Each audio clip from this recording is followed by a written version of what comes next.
ऊस होय डोंगा परी रसन होय डोंगा काय भरल्या रंगा चुकुबाऱ्या म्हणजे अहो ऐका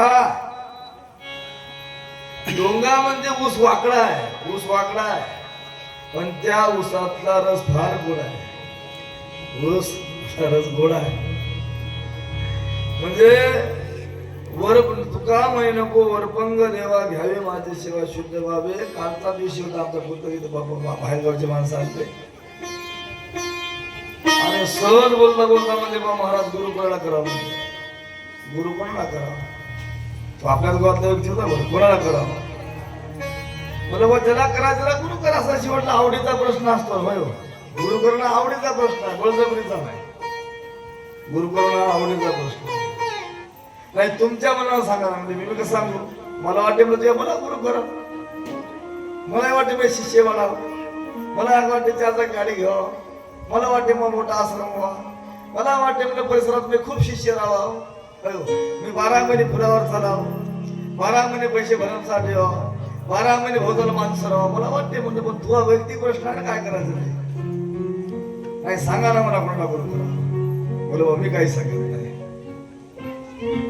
असं नाही म्हणला तुम्ही एक आता मुलांमध्ये भागवत तुम्ही भागवत करा, तुम्ही श्रोता या नात्याने सांगा मला. म्हणलं असं करा आपल्या गावातल्या व्यक्ती पडते. मी म्हणलं गुरुची 21 अध्यायाची पोथी आहे आपल्या, 21 अध्यायाची पोथी घेऊन जा आणि जे म्हणता शब्द ना शब्द कळत नाही ते पोथी वाचत राहा आणि त्याला कोणालाही गुरु करा. ज्याला गुरु कळाला ना त्याला संत कळाला, ज्याला गुरु कळाला ना त्याला देव कळाला. कारण गुरु कळला की देव लांबला, गुरु कळला देवच कळाला. लक्षात आज पाहता पाहता गुरुला जाऊन 33-34 वर्ष झाले, पण एकही शिवरात्र असल्या गुरुच्या मंदिरात सरप निघाला लक्ष्मी गेला. एकही शिवरात्र नाही, शिवरात्रीला सरप निघते म्हणजे निघते, पण गुरु गेले की हात.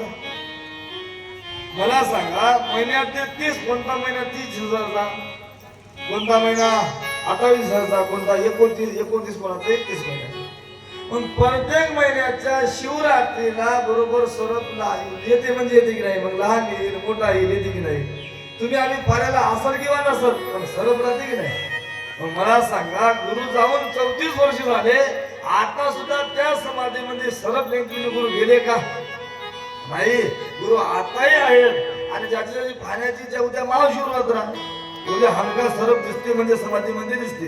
पण भद्य असं बरं ज्याचं भाग्य आहे त्याला दिसते, कोणालाही दिसत नाही, कोणाला दिसत नाही. आता भाग्यावर आपलं जर भाग्य असेल तर उद्या शिवरात्रीला आपला दिसल, नसेल तर दिसणार नाही.